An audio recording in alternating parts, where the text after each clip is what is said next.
Hello दोस्तों, नमस्ते। आज दिनांक है 5 फरवरी 2022। अपन देख रहे हैं कक्षा 8 का विज्ञान का क्विज अभ्यास। देखते हैं दोस्तों, पहला प्रश्न। फर्श पर लुढ़कती हुई गेंद कुछ समय पश्चात अपने आप क्यों रुक जाती है? तो इसका आंसर है दोस्तों, फर्श और गेंद के बीच लगने वाले घर्षण बल के कारण।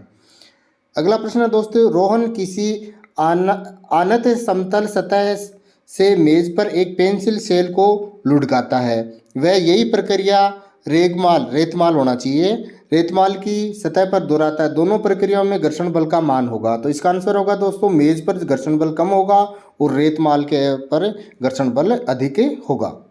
अगला प्रश्न है दोस्तों। किसी भारी बॉक्स को विरामावस्था से सरकाने की अपेक्षा गतिमान अवस्था में सरकाना ज़्यादा आसान है। इसका क्या कारण है? तो इसका आंसर है दोस्तों, गतिमान बॉक्स का स्थैतिक घर्षण का मान सर्पी घर्षण से अधिक होता है। तो तीसरा ऑप्शन इसके अंदर सही होगा। अगला प्रश्न है दोस्तों। लिखावट को स्पष्ट रखने के लिए सामपट की सतह को रुख से क्यों रखा जाता है, यानी खुरदरा क्यों रखा जाता है? तो इसका आंसर है दोस्तों, घर्षण बढ़ाने के लिए। अगला प्रश्न है दोस्तों। घर्षण को बढ़ाने के लिए वाहनों के टायर खांचेदार बनाए जाते हैं। अगर ऐसा न करें तो क्या होगा? तो इसका आंसर है दोस्तों कि वाहनों की गति को आरंभ ही नहीं कर सकेंगे, क्योंकि वो स्लिप मार जाएंगे। वाहनों की गति को रोक नहीं पाएंगे, क्योंकि वो फिसल के आगे चले जाएंगे। और वाहनों को दिशा की परिवर्तित करेंगे ना, अपन साइड को चेंज करेंगे इधर उधर, तो वो भी नहीं हो पाएगा। तो इसके अंदर उपरोक्त सभी आंसर सही होगा। अगला प्रश्न है दोस्तों कि इनमें से कौन सा काम घर्षण को कम करके हो सकता है? तो इसका आंसर है दोस्तों, कैरम बोर्ड की गोटियां खेलना। उस पर पाउडर डालते हैं ना अपन, तो घर्षण को कम करते हैं। अगला प्रश्न है दोस्तों। बिन्नी ने जाम हुए अपने दरवाजे के कब्जों में तेल की कुछ बूंदें डाली तो दरवाज़ा सहज खुलने लगा। इसका क्या कारण हो सकता है? तो तेल की बूंदें होती हैं, वो घर्षण को कम कर देती हैं, इसलिए उसने घर्षण को कम कर दिया। अगला प्रश्न है दोस्तों। किसी मशीन के गतिशील पुर्जों में स्नेहक कैसे कार्य करता है? तो इसका आंसर है दोस्तों, स्नेहक पुर्जों के मध्य एक पतली परत बना देता है, जिससे पृष्ठ की अनियमितताओं का अंतःपासन कम हो जाता है।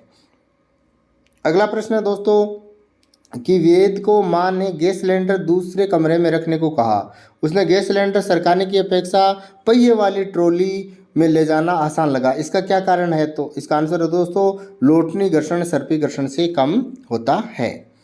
अगला प्रश्न है दोस्तों। मशीन में बॉल बेयरिंग, जिसे बेयरिंग बोलते हैं, के उपयोग से घर्षण को कैसे कम किया जा सकता है? तो इसका आंसर होगा दोस्तों, बॉल बेयरिंग के उपयोग से सर्पी घर्षण को लोटनी घर्षण में प्रतिस्थापित कर दिया जाता है। अगला प्रश्न है दोस्तों। किसी तरल पर लगने वाला घर्षण बल इनमें से किस पर निर्भर करता है? तो इसके अंदर आंसर इन तीनों पे ही निर्भर करता है दोस्तों। तो इसका आंसर होगा उपरोक्त सभी।